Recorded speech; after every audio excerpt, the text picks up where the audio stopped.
Policija je krenula sa Spensa ka Novu!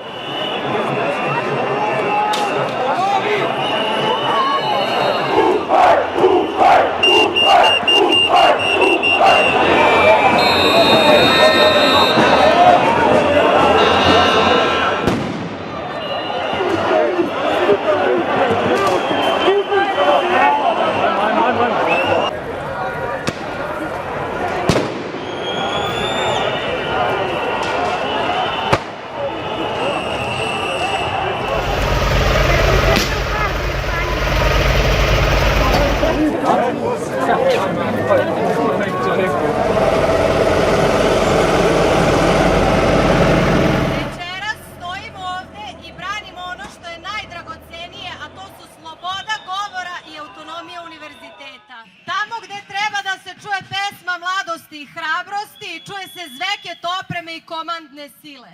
Ali mi znamo da univerzitet pripada njegovim studentima i profesorima, a ne policiji.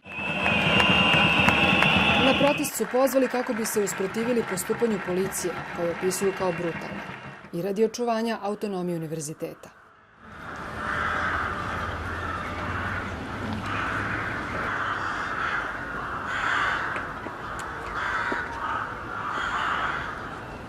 Veče se međutim završilo ponavljanjem obe te stavke.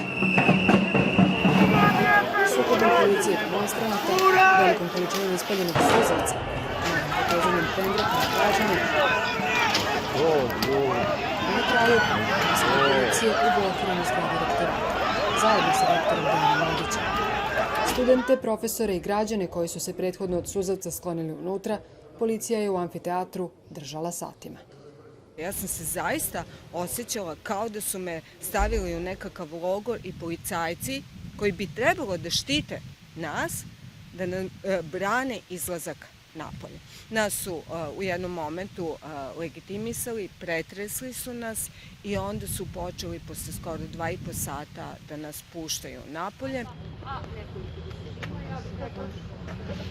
U zgradi je bilo više od 100 ljudi. Oni su razvalili vrata i nas su sve gurnuli u amfiteatar. Tada smo videli, policajci nam nisu dali da prođemo, bili su vrlo grubi.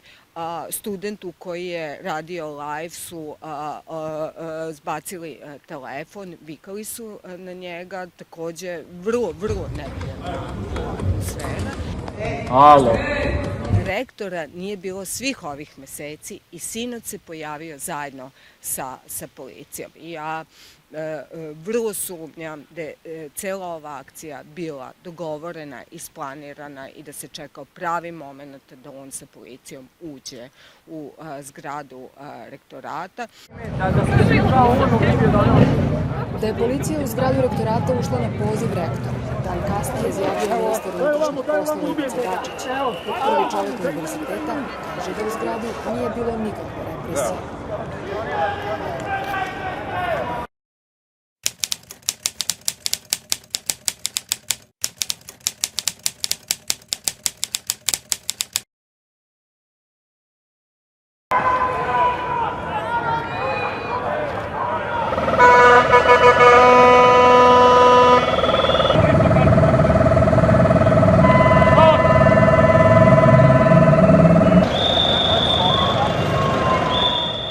Borna kolona ulica, potiskivanje građana iz šire kruga oko univerzitetskog kampusa i nakon nezapamćenih količina suzavca koji je ispunio park preko puta Filozofskog fakulteta, potiskivanje demonstranata ka Keju.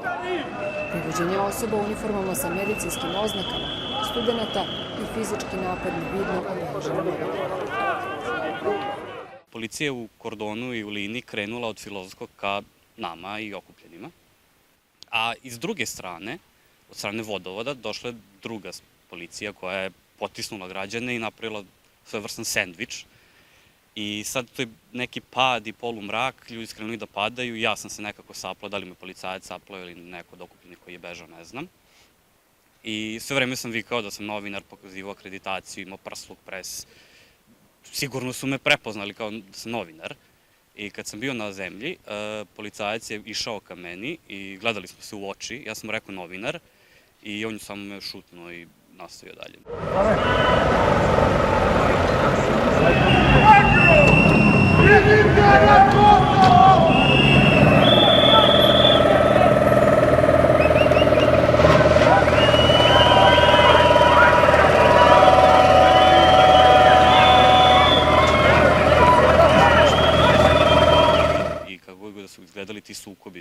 policijom. Videli smo kako i na snimcima i u medijima kako su građani koji fizički ne mogu da predstavljaju opasnost po bilo koga bili obarani na zemlju, ostavljeni tako. Samo su prolazili kroz ljude.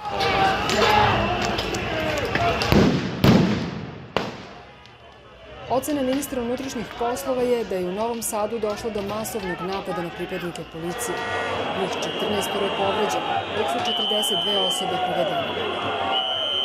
Krizni centar mreže Slobodni univerzitet saopštava da je privedeno 13 studenta. U policijsku stanicu, a potom i okružni zatvor, odveden je lekar kliničkog centra, koji je tokom protesta bio u službi prve pomoći. Dobrodošli u naš divni, uskoro oslobođeni grad. Srbijo, da li se čujem? Bio je poziv novosadskih studenta nakon niza događaja koji su obeležili proteklih 10 dana. Sve je počelo na Filozofskom fakultetu gde je dekan Milivoje Alanović sa nekoliko saradnika ušao, odatle izbacio studente, pa potom pozvao policiju, jer se, kako je rekao, ne osjećao bezbedno.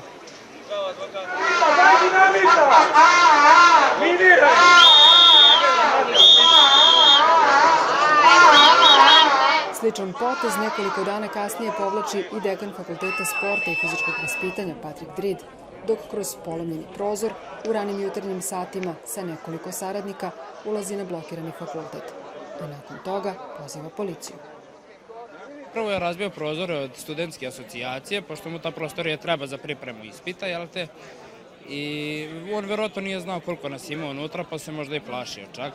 Ali je razbio samo te prozore i uzeo verovatno šta mu treba i nakon toga su profesori pod fantomkama otišli. On je ostao? A on je, mislim da je ostao. Ne mogu da vam kažem sad sve tačno, pošto smo se mi u jednom momentu svi uplašili, jer su u jednom momentu krenuli da lupaju po vratima i da lome, skoro ne znam šta su radili, ali su se mi uplašili, mislili smo da ih ima i više nego nas i samo su svi krenuli da se sakrivamo.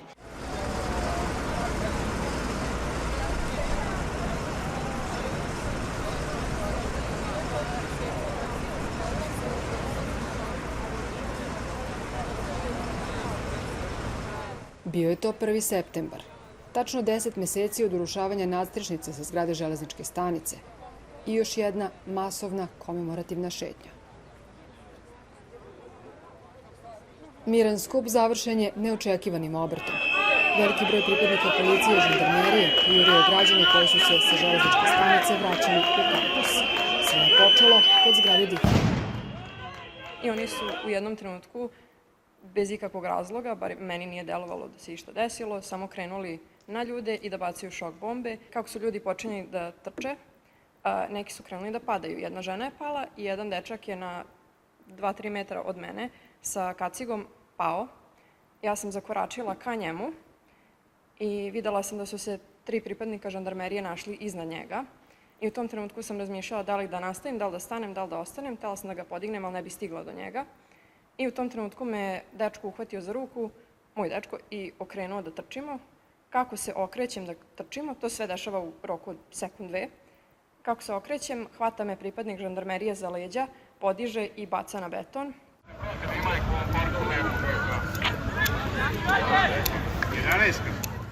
Iz saopštenja MUP-a čita se da je policija te večeri reagovala na pokušaj okupljenih da uđu u zgradu Fakulteta sporta i fizičkog vaspitanja, te da je intervencija bila profesionalna i u skladu sa zakonom. Da je te večeri policija otišla korak dalje u narušavanju zakonom zagarantovane autonomije univerziteta, ocenili su studenti u blokadi na jednoj od retkih konferencija za novinare. Organizovali su je, kažu, da bi reagovali na netačne navode iz saopštenja MUP-a. Moramo da naglasimo da je ovo bio miran skup građana bez bilo kakve eskalacije. Znači, nije bilo potrebe da se policija bilo gde preusmerava. Policija je ušla u kampus, bukvalno vijala ljude kroz kampus. Dakle, želimo da naglasimo da ovo nije bio nikakav ispad policije, da je ovo bila koordinisana akcija koja je došla sa vrha novosadskog MUP-a ili verovatno i sa viših pozicija. Studenti u blokadi pozvali su nadležne institucije da na događaje od prethodnih dana reaguju. Ponavljaju da nasilje nije vid borbe koji zagovaraju. Ta atmosfera građanskog rata, koji se nikada nije dogodio u Srbiji, je krajnje problematična. Da li mi možemo da vidimo scenariju u kojem se to dešava? Apsolutno možemo da vidimo eskalaciju koja bi mogla da dovede do dalje nestabilnosti, ali mi kao studentski pokret ćemo se svojim uticajem u javnosti zalagati za to da se to ne dogodi, da se mirnim putem reši kriza. Mirnim putem, znači do maja meseca su bili isključivo apelne institucije, pre svega na tužilaštvo i na sudstvo. Sada su to vanredni parlamentarni izbori. Sigurna zona za nas su za sada drugi fakulteti koji imaju korektne odnose sa upravom, drugi fakulteti koji još uvek funkcionišu u nekom obliku blokade. To je sigurna zona, još uvek se nije desilo da imamo probleme tog tipa, tako da naša sigurna zona se smanjuje. Sa poslednjim protestom i uslovno rečeno preuzimanjem kontrole nad centralnom univerzitetskom zgradom, ta zona postala je još manja, dok se ona koju policija u kampusu koristi kao svoju bazu značajno povećala. Jedna rečenica jednog čoveka najglasnije je odjeknula o metežu koji je nastao nakon početka policijske intervencije u kampusu Univerziteta u Novom Sadu. Ovamo ne možete ući jer niste pozvani. Odredu žandarmerije izgovorio je dekan Prirodno-matematičkog fakulteta Srđan Rončević. U trenutku kada se policija pojavila pred vašim vratima, pred vratima vašeg fakulteta, vaša reakcija je bila potpuno drugačija od one koje smo čuli od pojedinih vaših kolega, pa i rektora, koji su policiju pozvali. Vi ste rekli, ovde nikome nije ugrožena bezbednost, niste pozvani. Zašto? Pa ja sam već više puta izjavljivao od početka protesta da neću zvati policiju na moje studente, jer ulazak policije i narušavanje autonomije univerziteta zarad jedne prilike onda će apsolutno urušiti i nadalje tu autonomiju i da je to nešto što mi zaista osnovno moramo da sačuvamo i da uvek moramo da nastavimo da stvari rešavamo dogovorom u akademskoj zajednici. Samo na taj način se mogu dobiti održiva rešenja ako se ona postignu nekim kompromisom, a ne s autoritetom sile neke od strana.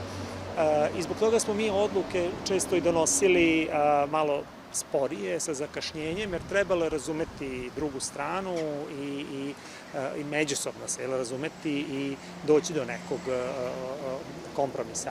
I ja sam više puta izjavljivao da nećemo zvati policiju. Bilo je neke, teških trenutaka, bilo je nekih pritisaka i od kolega koji su smatrali da to jeste način, da to jeste rešenje. Međutim, ja sam sve vreme osjećao da to nije rešenje i rekao sam da ja neću prekršiti svoju reč i da do toga neće doći. Ovdje je stanje bezbedno. Niste pozvani. Pokušao sam, jednim smirenim glasom, razložno, da im skrenem pažnju, da stanu, da to što rade, da to nije način, da mi to ne želimo, da unutar zgrade mi nismo imali nikakav problem. Ljudi su jednostavno samo čekali bezbedan moment da odu svojim kućama, da ih neće presresti usput i povrediti neka lica.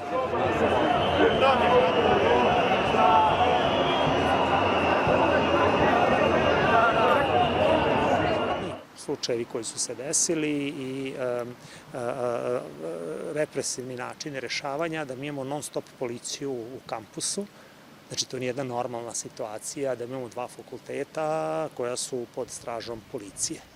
Na njima nema aktivnosti, na njima nema nastave, na njima nema ispita i šta smo dobili? Dobili smo, zgrade koje su postale, kako kažu, policijske stanice. Kako u tom smislu vidite poteze ili odluke vaših kolega, dekana, pa i rektora, da pozovu policiju i na taj način uđu u svoje fakultete? Pa to je baš ono suprotno svemu što smo se mi zalagali. To je doprinelo zapravo podizanju tenzija i to je doprinelo da se i održi sinoć taj skup. Da nije bilo toga, taj skup ne bi bio ni održan i ne bi došlo ni do tih tenzija.